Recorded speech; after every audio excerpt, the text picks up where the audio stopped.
예레미야 31장 28절입니다.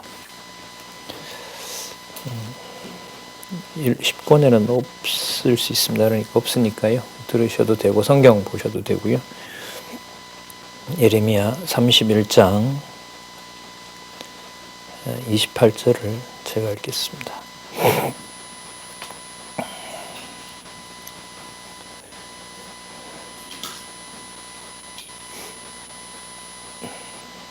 내가 경성하여 그들을 뽑으며 회파하며 전복하며 멸하며 곤란케 하던 것 같이 경성하여 그들을 세우며 심으리라. 여호와의 말이니라. 네, 여기 보시면 여호와께서 예레미야에게 지금 남쪽 유다가 이제 세 차례에 걸쳐서 멸망당하거든요. 망하고 난 다음에 애굽으로 도망을 가니까요. 유대 백성들이 거기 가서까지 이제 다 애굽도 멸하는 겁니다. 그러니까 어떻게 보면 네 번의 큰 이제 그 멸망이 일어나는 거죠. 그걸 여호와께서 뭐라고 하냐면 내가 경성했다 이럽니다. 경성했다는 게 내가 이제 분을 냈다 이런 말이고요. 내가 그 지켜보고 있다 이 말씀이에요. 그러니까 본인이 하셨다는 거죠. 바벨론이 한 것이 아니라 여호와께서 하셨다는 것을 얘기를 합니다. 그리고 뽑았고 회파했고 파괴시켜 버렸고 전복했다. 다 갈아엎어 버리는 거죠. 지상에 있던 것들을 땅으로 집어넣어 버리고 땅에서 있던 더러운 것들을 다 지상으로 덮어버리는 일이 벌어집니다. 그리고 멸해 버립니다. 그리고 사악한 것들, 그 모든 것들을 악한 것으로 정죄를 해버리신다는 겁니다. 자, 그런 것처럼 또다시 한번 경성하여, 경성한다는 말은 당신이 하셨다는 거죠. 내가 분명히 지켜보고 있었다 이런 겁니다. 세우며 심으시겠다 이렇게 얘기를 하십니다. 그래서 오늘 저희들 들어갈 내용이 이제 예레미야 1장부터인데요. 제 2절 뽑으며 심으심을 예언한 내용의 이제 요절입니다. 31장 28절이죠.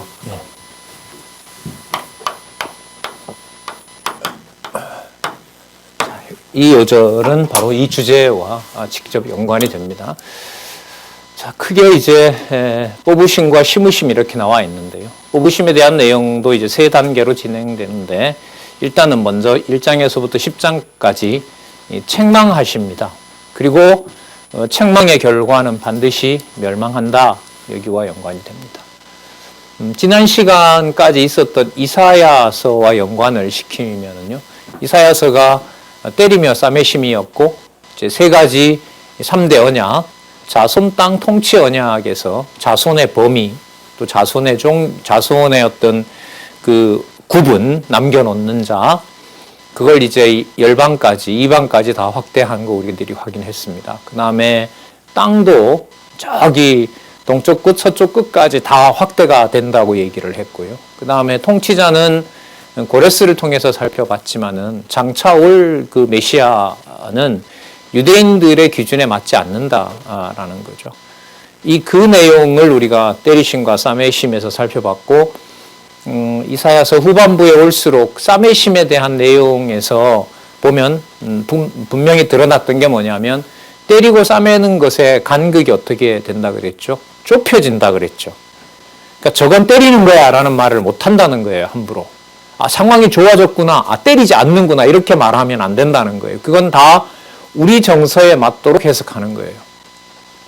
여호와께서라는 것을 주어를 놓쳐버리면 일상사에서 우리 모든 가정교회에서부터 모든 지식을 채워가는 과정에서도 그렇고 순간 무너지죠.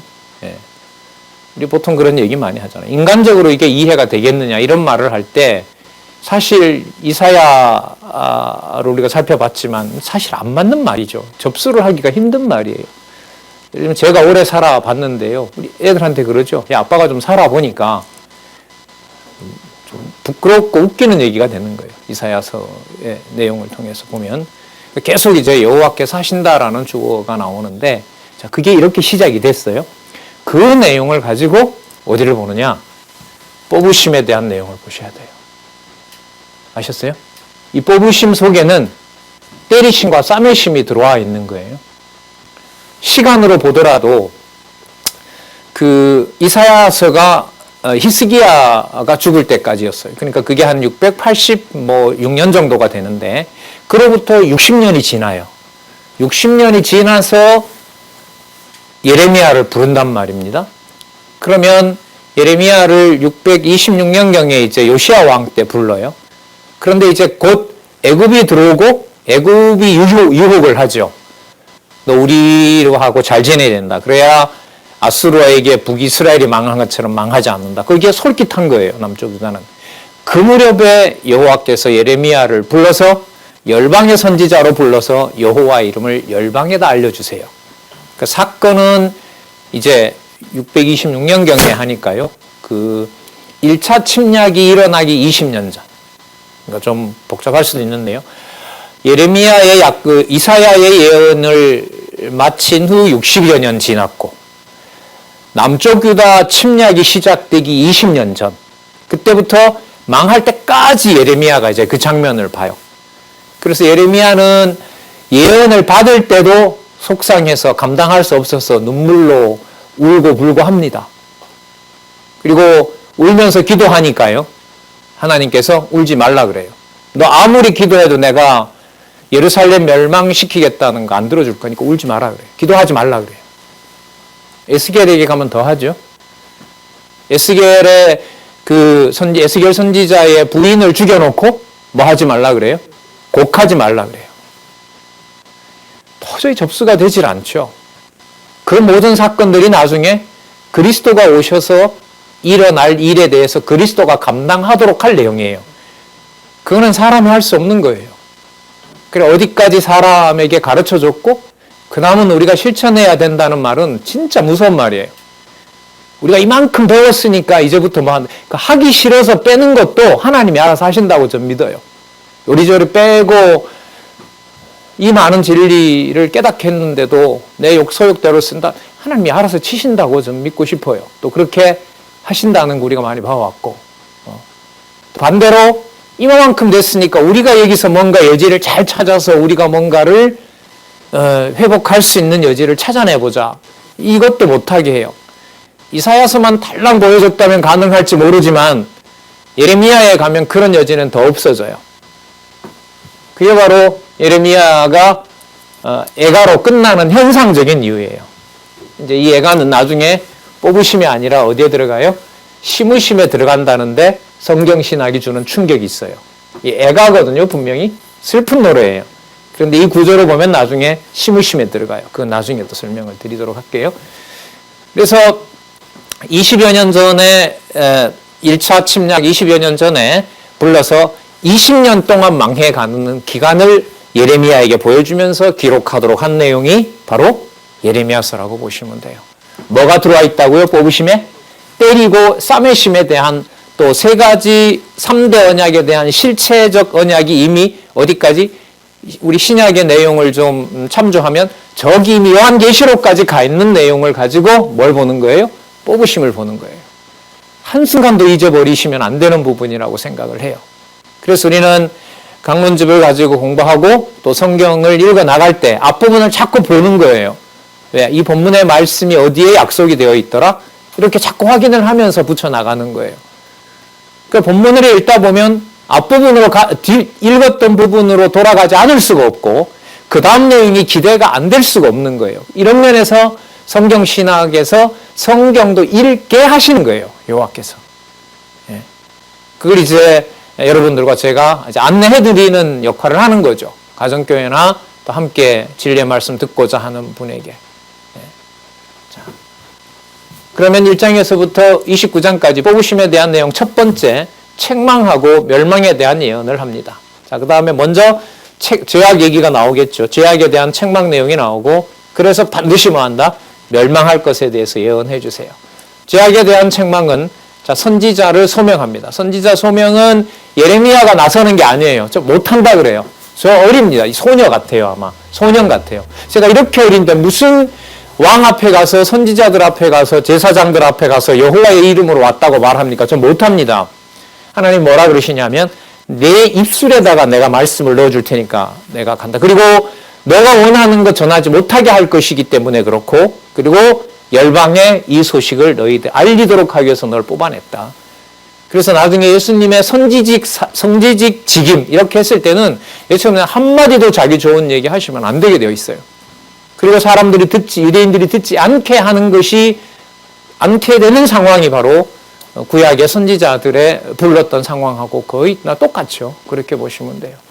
그 다음에 유다의 죄악을 책망하고요. 백성에게 돌아올 것을 촉구합니다. 돌아오는 것의 목적도요, 뭐 단지 고쳐주겠다 이게 아니에요. 지금 이 일이 여호와께로 말미암았다는 대로 돌아오라는 거예요. 그러니까 예레미야가 저랬을 때 맞습니다. 망합니다. 그런데 그 망하는 소식을 여호와로부터 왔다는 것을 알려줘서 고맙습니다. 이렇게 얘기하라는 거예요. 그 망한다는 걸 피해간다는 얘기가 아니에요. 그러면 말씀을 깨닫게 하는 목적이 분명하죠. 아, 지금 상황이 좋아지게 하려고 하나님께서 말씀 듣게 하는가 보다. 아니요. 지금 상황이 나빠지게 하는 원인이, 그 출발이 하나님의 작정 섭리 속에 있고 하나님 살아계신 증거다. 그걸 깨닫게 되는 거예요. 그런 맥락에서 말씀을 읽어나가면 연결이 돼요. 와, 기가 막힌 이 일이 여호와께로 말미암았다는 거구나. 기다리면 그게 나오거든요. 몇 장이 아니라 한 장만, 장내에서도 한 부분만 지나가면 뭐가 나와요? 내가 한 일이다. 예수께서 하신 말씀이다. 성령께서 깨닫게 하신 말씀이다. 이렇게 나온단 말이에요. 자, 그 다음에 유다 멸망에 대해서 뭐 하게 합니까? 탄식해요. 탄식하면서도 정해진 일이니까 본인 말 하면 안 돼요, 예레미야는. 백성의 패역에 대해서 책망해야 돼요. 여기 탄식으로 이렇게 끝나죠. 탄식으로. 그러니까 뽑으심에 대해서 탄식한다는 말은 여호와 하나님을 의지하게 된다는 겁니다. 자, 그 다음에 패역을 책망했으니까요. 멸망에 대한 예언을 하고 있습니다. 왜 멸망시킬 수밖에 없느냐? 죄악 때문에 그렇다는 거예요. 그러니까 이 죄악을 여호와 하나님께서 뭐 해주셔야 돼요? 드러내야 깨달을 수가 있는 거예요. 죄는 내가 곰곰이 반성하면 깨닫는 이런 게 아니에요. 깨닫게 하셔야 돼요, 죄악을. 그리고 죄악을 깨달아 보니 깨닫게 된 죄악 속에 뭐예요? 외식이 끄득한 거예요. 그러니까 지난번에는 그냥 왕이 통치하는 줄 알고 제사장이 하나님을 섬기는 줄 알고 선지자들도 수십 명, 수백 명이 있으니까 나라에 지도자들이 있는 줄 알았는데 죄악이 무엇인지 보여주니까 결국 그게 뭐로 드러나게 돼요? 외식으로 드러나게 돼요. 외식이라는 말은 동시에 뭐가 돼요? 다 거짓말이에요. 대표적인 거짓말. 조금만 견디면, 이 유대 백성들에게 조금만 견디면 우리하고 친한 애굽이 도와줄 거다. 그러니까 우리 성 이름 그대로 평강하다. 샬롬이다. 예루살렘이라 그러죠. 샬롬이다. 곧 있으면 평안이 온다. 그 말을 모든 선지자들과 또 왕도 그걸 따르고 제사장들도 합세해서 조금만 기다려라. 평강이다. 좀 기다리다 보면 좋은 날 온다. 그것으로 거짓을 유포시키는 거예요. 입 닫게 해야죠. 그래서 멸망시킨다는 거예요. 자, 더 무서운 것은 그러한 거짓을 여호와께서 깨닫게 하지 않으니까 어디 가서 바랐다고 하느냐? 저기 이방 신이 어젯밤에 얘기해 주더라. 이렇게 돼요. 자, 그러니까 뭐 할 수밖에 없어요? 멸망할 수밖에 없어요. 그러면 선지자는 어떻게 해요? 다 죽이시면 안 되는 것 아닙니까? 과거에도 범죄했을 때도 살려주셨는데 이렇게 돼요.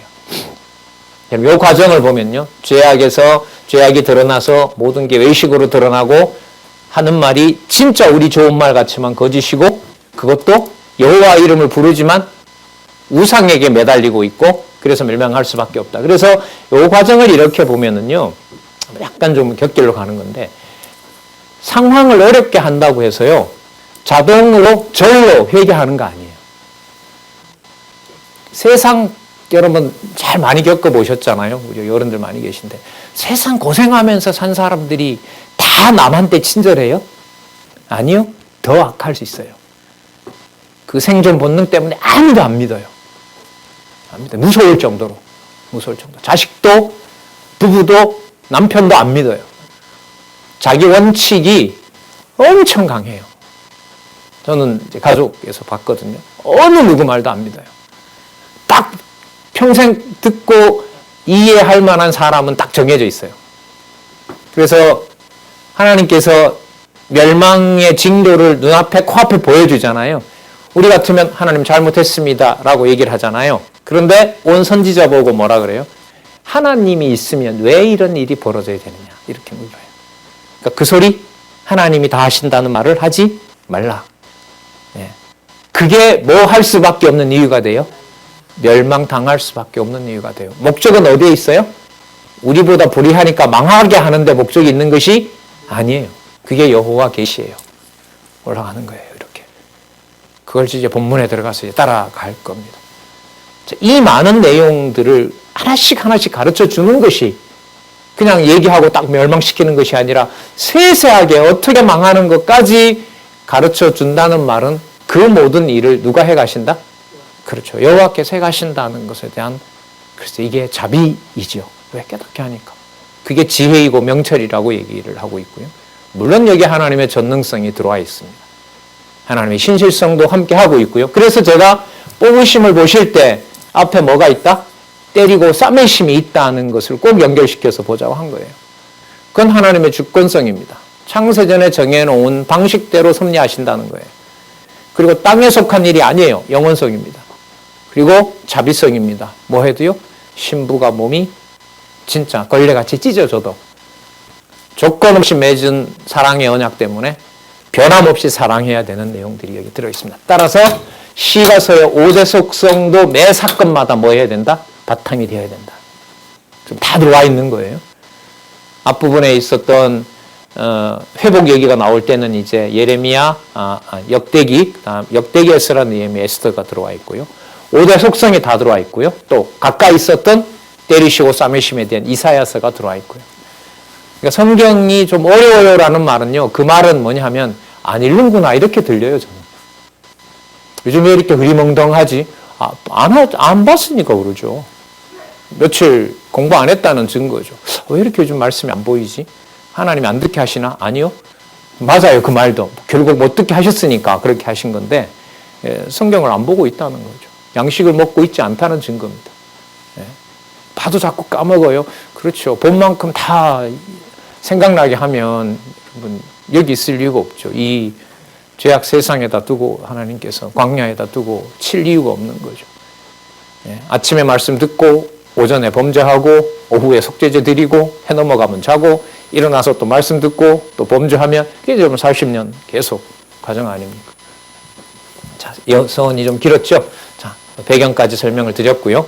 이제 본문으로 들어가서 이 과정들을 한번 살펴보도록 그렇게 하겠습니다. 자, 먼저 5257페이지에 보면 뽑으며 심으심을 예언하는 내용이 나타납니다.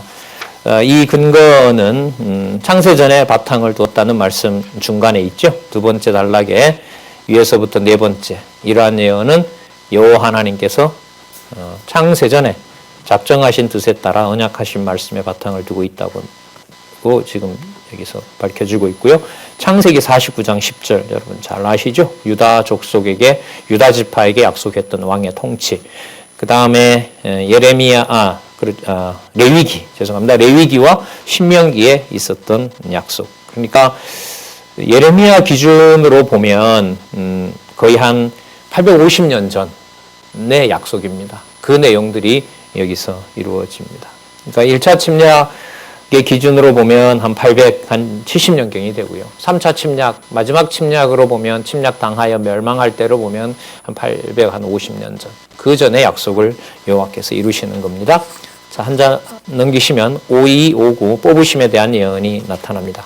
먼저 여기도 마찬가지입니다. 레위기와 신명기와 또 여기서 여호수아서가 추가됐죠. 5259에 보시면 여호수아서 마칠 때 이 백성들이 가나안 땅에 들어가면 들어가서 복과 저주를 다 받는다라는 말을 여호와께서 해주십니다. 가나안에 살기는 살지만 거기서 뭐도 있다? 저주도 있다. 이렇게 밝혀줍니다. 먼저 책망과 멸망에 대한 예언을 한번 보도록 하겠습니다.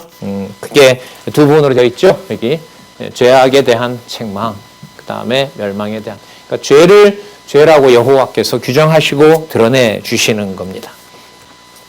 먼저 선지자 소명 주시는 부분 한번 볼게요.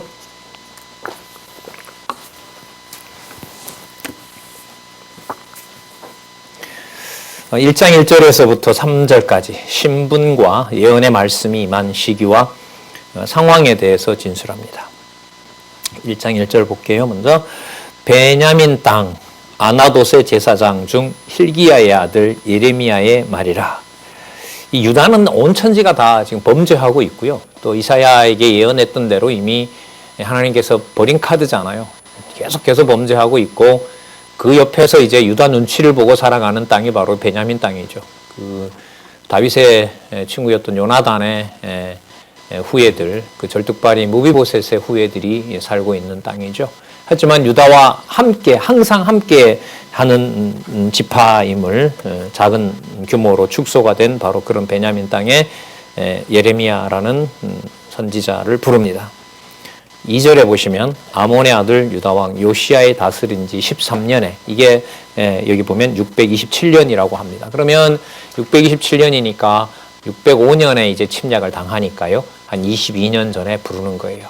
왜 부를까요? 바벨론이 와서 침략할 때 여호와의 언약하신 대로 이루어진 것을 알려주는 겁니다. 그리고 이사야와 똑같죠. 이사야는 멸망하기 한 200년 전에 부르니까요. 북쪽 이스라엘 망하기 한 20년 전에 이사야를 부르고요. 남쪽 유다 기준으로 보면 한 150년인데 불러서 그 과정이 지금 계속 이루어지는 거예요. 이루어지고 또 앞으로 바벨론이 와야 되고 바벨론이 온 다음에 고레스가 와야 되고 그 다음에 메시아 오실 준비가 완결이 되는 거예요. 그걸 예레미야에서만 마치는 것이 아니라 에스겔도 멸망하는 과정에 2차 침략이 끝난 다음에 부르죠. 마지막 침략이 있기 직전에 하나님께서 에스겔을 불러요.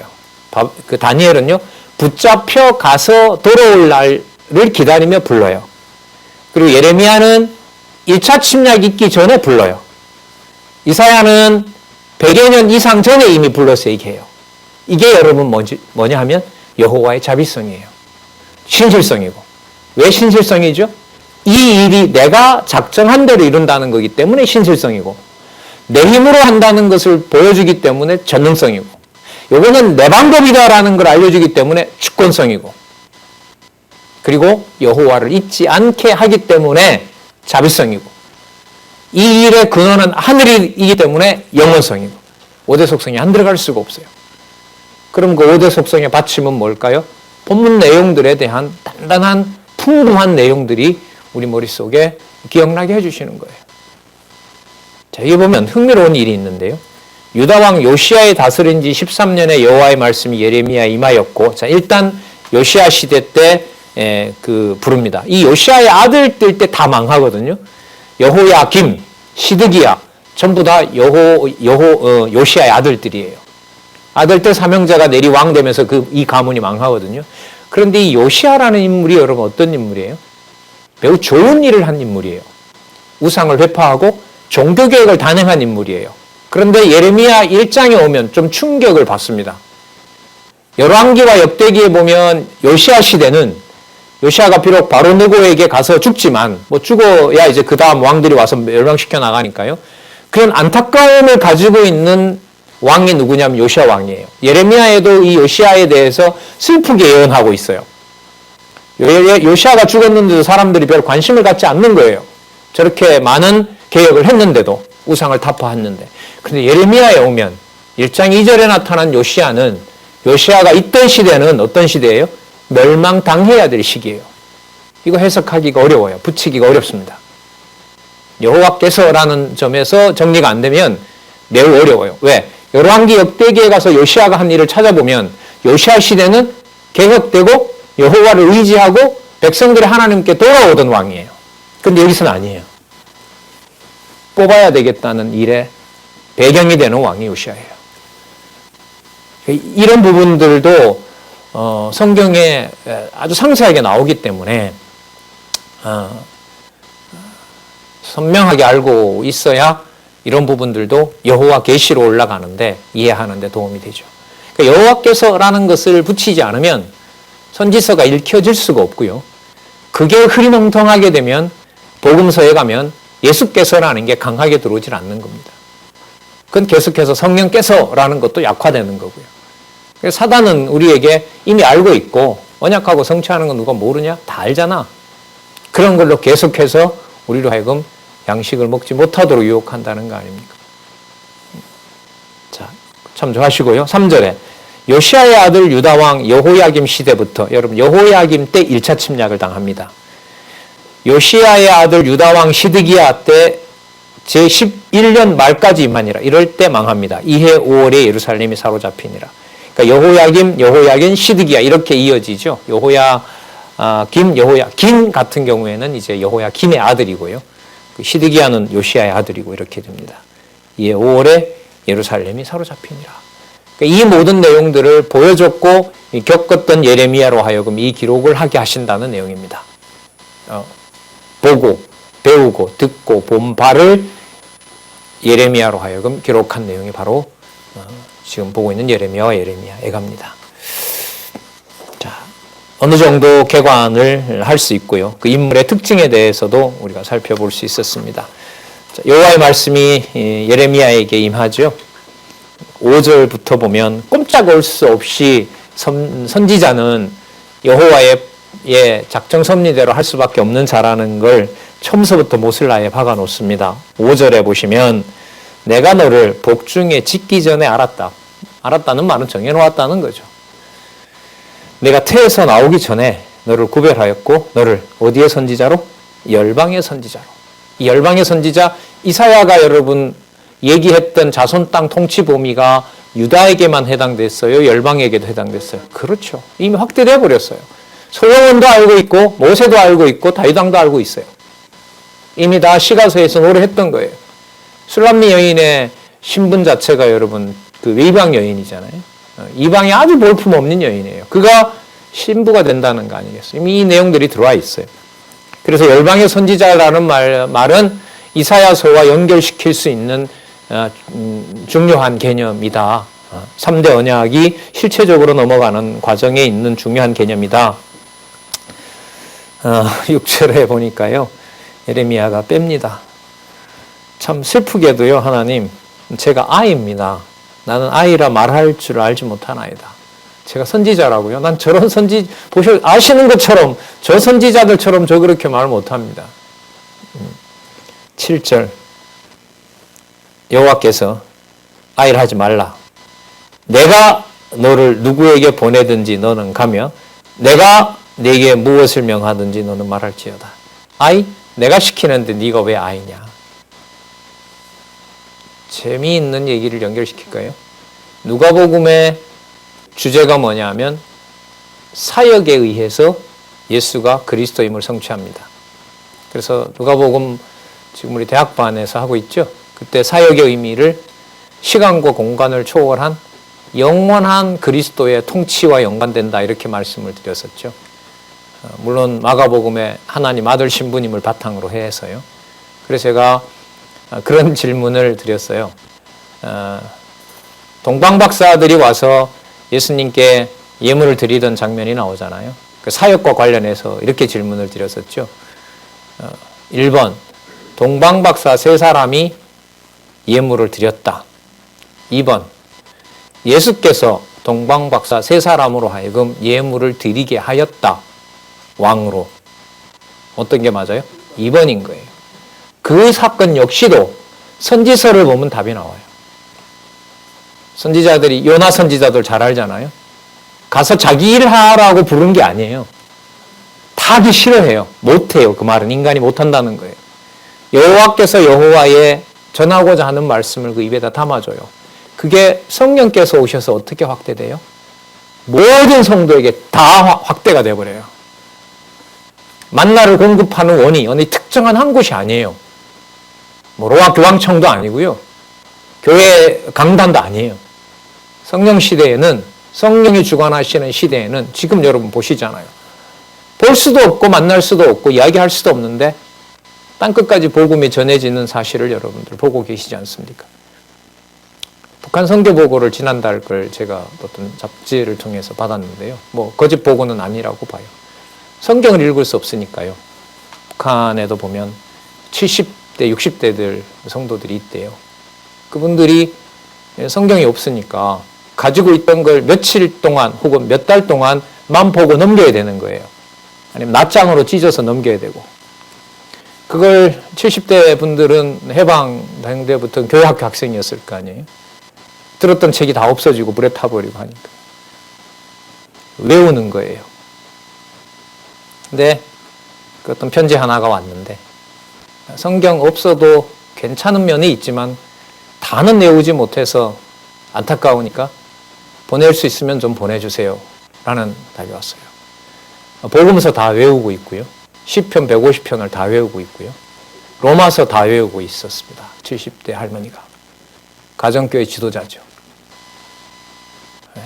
그래서 나중에 하나님께서 북한 성도들을 성경신학으로 만약에 만나게 하면 뭐가 가능하냐? 혼자 감동도 했고 웃기도 했고 뭐야 이 일이 이렇게 됐습니다. 뭐 없어도 가능해요? 성경 본문 없어도 이거 써놓고 가능한 거예요. 예레미야 1장에 선지자 소명 나와요. 그러면 저는 몰라요. 만약에 근데 그분은 뭐 해요? 1장 1절부터 쭉 얘기해줘요. 강사님 그 성경 찾지 마시라고 내가 얘기해 줄 테니까. 여러분 우리 뭐 공부 좀 한다 이거 말이 안 되죠?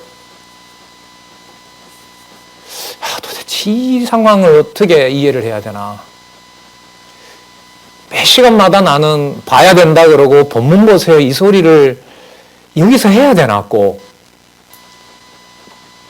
참 정리가 안 되더라고요. 예.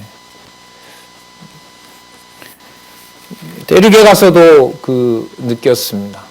지금 번역이 되잖아요. 몇 장 몇 절의 오류나 성경 구절 오류 있는 것은 거의 다 찾아서 보내옵니다. 저희들이 그냥 강론지 읽으면서 그냥 읽었던 대로. 그 사람들은 이제 이게 맞는지 아닌지 성경 본문과 그 본문 인용이 됐는지를 진짜 베레아 사람들처럼 확인하는 거죠. 그래서 좀 충격이었고요. 예레미야 하면서 좀 격가지로 갔습니다만은 선지자를 통하여 선지자가 울든 가기 싫어하든 전하지 않든 필요 없어요. 여호와께서 그 입에 말씀을 담아주고 듣게 하시는 거죠. 듣게 하시는 겁니다. 일반적으로는 나라가 망하는데 무슨 말씀을 들어 도망가야지. 그것도 아니에요. 듣게 하신다는 거죠. 자, 8절 보겠습니다. 7절 끝에 내가 네게 무엇을 명하든지 너는 말할지어다. 8절 너는 그들을 인하여 두려워 말라. 내가 너와 함께하여 너를 구원하리라. 겁나지? 근데 내가 구원시켜 주겠다. 그럼 좀 잘해 주시죠. 왜 이렇게 20여 년 동안 나라 망할 때까지 울면서 감당할 수 없는 얘기를 감당하게 합니까? 여기 답이 나왔죠? 네 말을 얘기하는 것이 아니라 내 말을 전하라고 너를 세운 복중에서 이미 부른 하나님의 선지자이기 때문에 그렇다. 보라 내가 내 말을 내 입에 두었노라. 9절요. 여호와께서 그 손을 내밀어 내 입에 대시며 내게 이르시되 보라 내가 내 말을 내 입에 두었노라. 보라 내가 오늘날 너를 열방 만국 위에 세우고 너로 하여금 이렇게 번역된답니다. 너로 하여금 맞아요.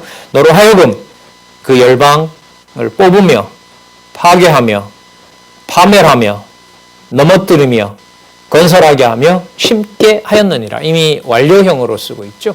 이미 성취된 겁니다. 예. 그래서 이미 이 내용들에도 살펴볼 수 있는 것처럼 여호와 하나님께서 열방 만국에게 여호와 하나님의 이름을 예레미야로 하여금 깨닫게 하고 보여주고자 그렇게 하셨다는 거죠. 예. 그래서 예레미야의 그 소명이 바로 자기 마음대로 되지 않는 이거 참 재밌는 현상이 벌어지는 거죠. 그 감당은 할 수는 없는데 여호와의 언약을 가서 전했는데 뭐가 일어나요?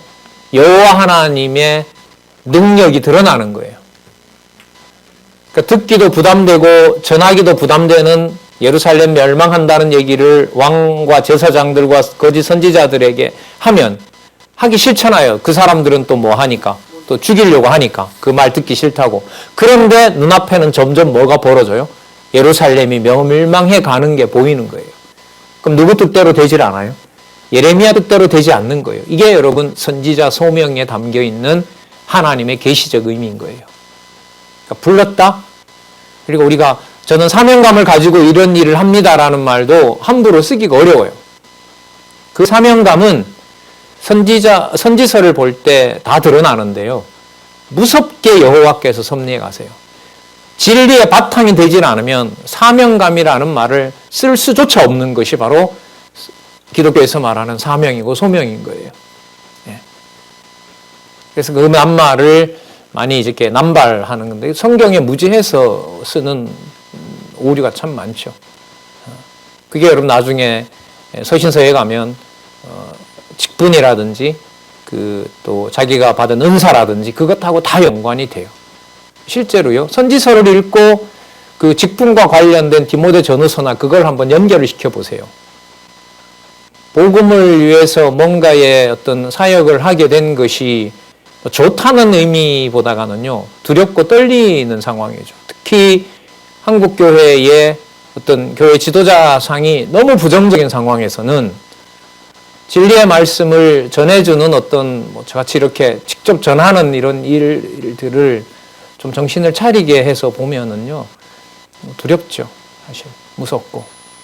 그래서 기도가 두렵고 무섭고 하나님 치시더라도 이 일을 하나님 살아계신 증거로만은 좀 기억나게 해주세요. 이제 이런 기도도 하게 되고요. 자, 보겠습니다.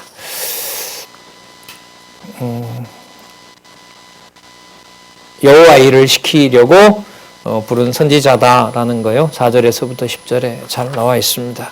또 여호와께서 징조를 보여주십니다. 1장 11절 여호와의 말씀이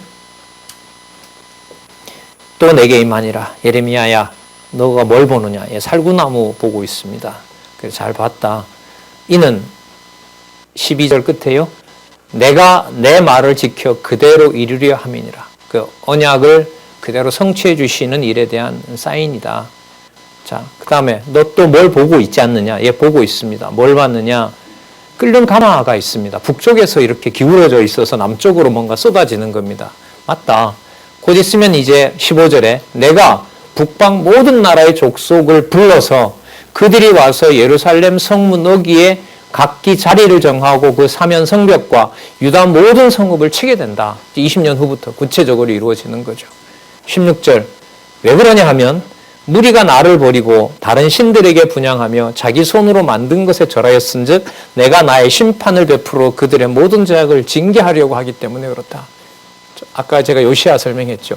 이게 요시야 시대는 아니었거든요. 열왕기와 역대기에는. 그런데 여기에 오면 아니에요. 요시야 시대 때 어쨌든 망해가는 시대인 거예요. 그러니까 누구 생각하고 달라요? 성경의 앞부분에 나타난 내용하고도 다른 거예요. 그러니까 성경을 처음서부터 끝까지 요한계시록까지 결론이 나올 때까지 여호와 하나님이 어떻게 해가셨는가 그 연결을 끊어놓게 되면 내 중심대로 가는 거예요. 그것을 방지해주기 위해서 성경신학으로 여러분 끼워놓은 거죠. 처음서부터 끝까지. 말씀이 좋다고 하면서 말씀을 안 보게 되면 예루살렘 백성들이 여호와를 부르면서 우상을 섬기는 일하고 똑같은 그보다 어떻게 보면 더 불쌍한 일이 벌어진다고 생각을 합니다. 자, 볼게요. 17절 내 허리를 동이고 일어나 내가 명한 바를 얘기를 해라. 그리고 17절 볼까요? 두려워하지 말라고 얘기를 합니다. 왜냐하면 뭐가 더 두려우냐 하면 너가 얘기를 안 하는 게 넌 더 두려워해야 된다. 왜? 내가 부른 선지자니까. 가서 맞아 죽을까 겁내는 것이 아니라 맞아 죽을까 겁내서 안 갔을 때 내가 널 어떻게 할지 공갈 협박인가요? 그렇게 정해놨기 때문에 여호와께서 반드시 너는 그렇게 된다는 거죠. 자, 그래서 그 두렵건대라는 말이 그런 뜻입니다. 너 만약에 안 가면 내가 너를 친다. 내가 너로 그들 앞에 두려움을 당하게 할까 하노라. 반드시 가야 된다는 거죠. 보라, 내가 오늘날 너로 그 온 땅과, 보세요, 유다 왕들과 그 족장들과 제사장들과 그 땅 백성 앞에 견고한 성읍 세교 등 노성벽이 되게 하였은즉 너 가도 죽는다 안 죽는다? 안 죽는다. 이 말씀을 전했다고 너가 죽는 것은 아니다. 할 말, 입에 담아준 말 끝까지 다 하도록 내가 할 것이다. 누구 얘기예요? 전부? 메시아, 이렇게 보시면 돼요. 선지자 직임에 의한 성취. 바로 태중에서 불렀고 창세전부터 이미 아버지를 알고 있었던 선지자로 부름받은 영원한 지혜의 통치자, 영원한 선지자요? 그렇죠. 말씀을 그 입에 담아줄 자로 창세전에 불렀으니까요. 잠언 8장 22절부터 나오죠. 창조주와 함께 했고 창조주가 되신 바로 그분, 그 메시아를 통해서 이미 확정되어 있는 것이 이렇게 예레미야를 선지자를 부르는 과정에 나타나 있습니다. 그래서 유다의 죄악을 책망하는 내용이 2장에 시작됩니다. 자, 유다의 죄악 책망 부분 한번 볼까요? 자, 과거를 회고하면서 백성들의 책망을 증가합니다. 자, 계속해서 강조하죠. 2장 1절. 여호와의 말씀이 임했다라고 얘기를 하고요. 예루살렘 거민이 망하게 됐으니까 2절 중간에 여호와께서 이같이 말씀하시기를 내 소년 때의 우위라는 말은 여러분 그 인자, 자비 이런 걸 말합니다. 내가 소년 때에 받았던 자비와 이런 거죠. 이 소년 때는 여러분 언제냐 하면요. 애굽할 때 얘기를 보시면 돼요. 애굽에서 새로 불러내면서 자녀로 삼았잖아요. 그러니까 지금으로부터 이 기록으로부터 보면 870여 년 전에 오래전에 이미 불렀던 그 이쁜 자녀였던 거예요. 또 내 결혼 이건 바로 성전 지어놓고 예루살렘의 성전이 완공되면서 하나님과의 신랑 신부 관계가 되는 걸 말하는 거죠. 자, 지금 그걸 떠올리는 겁니다.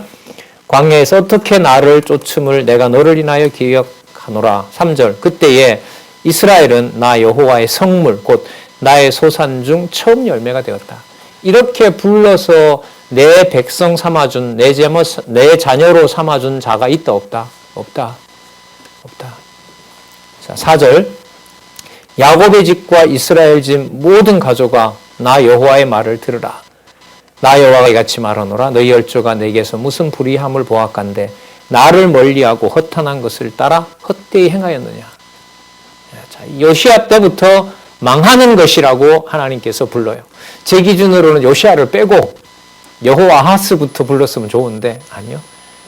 선지자를 부르던 시대가 그 개혁을 좀 했다는 요시야 시대가 이미 무슨 징조인 거예요? 망해가고 있는 징조로 규정을 해버리시는 겁니다. 자, 애굽 땅에서 내가 인도해냈고 사막도 가려워졌고 사망의 길도 통과하게 했고 6절 끝에 땅을 통과케 하시던 여호와께서 지금은 어디 계시냐 말하지 아니하였도다. 너희 선조들은 그래도 범죄하긴 했어도 그렇게 여호와를 찾았는데 지금은 저렇게 성전도 있고 선지자도 많고 왕도 있고 율법도 코앞에 있는데도 여호와를 찾는 자가 없도다. 우리도 하고 있지 않습니까? 아닙니다. 차라리 그러니 내가 돼지 피를 받는 게 낫다. 이사야서에 나왔죠. 이렇게 보면은요, 진짜 이렇게까지 왜 몰아가시지? 그냥 멸망하신다고 하고 멸망시키고 그냥 돌아오게 하고 성전 지었으니까 찬양하라 하고 이렇게 좀 단순하면 좋은데 왜 이렇게 상세하게 상처도 그냥 이게 때리는 게 아니라 처음은 내가 갈비뼈를 때릴 거고 두 번째는 내가 어디 멈치뼈를 때릴 거고 세 번째는 손가락뼈를 부러뜨릴 거고 왜 그렇게 상세하게까지 얘기하냐는 거예요. 그래서 이게 젊었을 때 이 성경신학을 만났을 때 20대에는 반박은 할 수는 없고 막 받아들이기는 불가능하고 진짜 몸살을 앓더라고요. 그렇지 말이야 맞죠. 믿어줘야 믿어지지 그걸 어떻게 믿어? 여러분 거기에 5대 속성 하나님의 전능성과 신실성과 주권성과 영원성과 자비성이 계시되고 있다는 것이 이게 어떻게 말로 이렇게만 전해질 수가 있겠어요.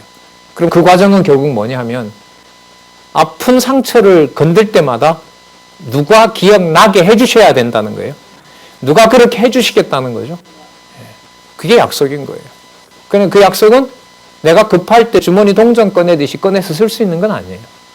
근데 그렇게 못하는 줄 알았는데 여호와께서 살아계신 증거는 너무나 명명백백해요. 이게 참 감당할 수 없는 진리의 맛이라고 할 수가 있죠.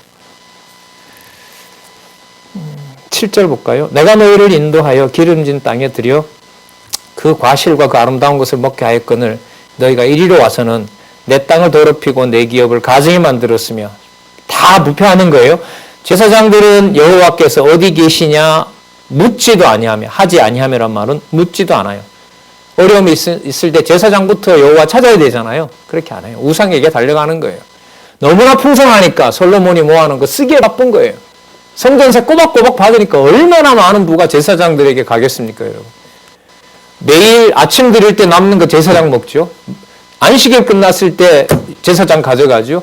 7월 1일에 받죠. 6월절에 받죠. 7.7절에 받죠. 이런 세금 폭탄도 없을 거예요, 이 사람들에게.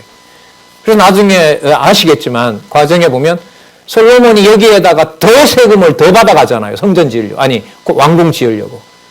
인간적으로 보면 이게 그야말로 폭발하는 거예요. 다 가져가서 보니까 솔로몬이 쓰는 게 아니면 제사장이 쓰거든요. 거기에 대해서 이제 그 다음 볼까요? 법 잡은 자들은 나를 알지 못하며 관리들도 나를 항거하며 선지자들은 바알의 이름으로 예언하고 무익한 것을 쫓아가고 있어요. 그러니까 온 나라가 통치자들부터 시작해서 땅부터 시작해서 그 나름대로 괜찮았던 요시야 시대도 여호와께서 예레미야를 통해서 보내실 때는 뭐가 멸망이 임하여 뽑혀야만 되는 그런 성으로 규정을 해버리시는 겁니다.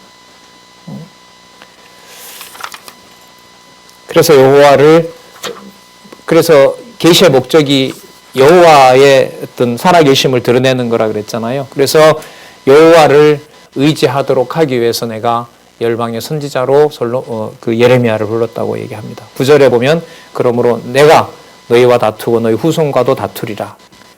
10절에 보면 깃딤 섬들에 건너가 보며 게달에게도 사람을 보내어 이 같은 일의 유무를 자세히 살펴보라. 여러분, 깃딤은 서쪽 끝이고요. 게달은 동쪽 끝이에요. 그러니까 동서 끝으로 다 사람을 보내봐라. 이런 여호와라는 신이, 이런 신 여호와가 그 백성을 그렇게 수백 년 동안 일관되게 관리해 준 신이 어디인지 한번 가서 그 신들에게 물어봐라. 그럼에도 불구하고 너희들은 나를 버리고 여호와를 버리고 우상을 섬기고 이방신을 따라갔다는 거죠. 그 여호와께서 뭐 하기로 지금 세상 말로 작심한 거예요. 네. 뽑아버리기로 싹 근절시킨다 그러죠. 뿌리까지 뽑아버리는 거예요. 11절 어느 나라가 그 신을 신 아닌 것과 바꾼 일이 있느냐. 그러나 내 백성은 그렇게 했다는 겁니다. 12절 너 하늘아 이 일을 인하여 놀랄지어다. 심히 떨지어다. 두려워할지어다. 여호와의 말이니라. 내 백성이 두 가지 악을 행하였으니 볼까요? 생수의 근원인 나를 버리는 것. 그럼 선은 뭐가 될까요? 생수의 근원을 찾게 하는 것. 그러면 이사야부터 진행되는 과정을 이 개념으로 설명을 하면 무슨 과정일까요? 그리스도를 통하여 참 생수를 찾게 하는 과정입니다. 사마리아 여인에게 예수님께서 얘기했지만 영원히 목마르지 않는 생수를 공급하시겠다는 거죠. 두 번째, 스스로 생수의 근원을 버리고 자기가 자기 음을 만들려고 웅덩이를 판 거. 그럼 여러분, 율법에 벗어나서 내가 내 삶을 내 스스로 꾸려가려고 하는 게 뭐가 돼요? 멸망할 수밖에 없는 근거가 되는 거예요. 내가 내 삶의 주인이 되고자 하는, 내가 내 삶을 돌파하려고 하는 어떤 그 수작을 부리고 또 전략을 꾸민다고 하는 것이 하나님께서 뽑으시는 이유가 됩니다. 그래서 2장 14절에서부터 19절에 보면 백성이 받을 징계를 예언하고 교훈의 말씀을 증언합니다. 자, 우리 잠시 쉬셨다가요. 계속해서 본문을 중심으로 해서 살펴보도록 그렇게 하겠습니다.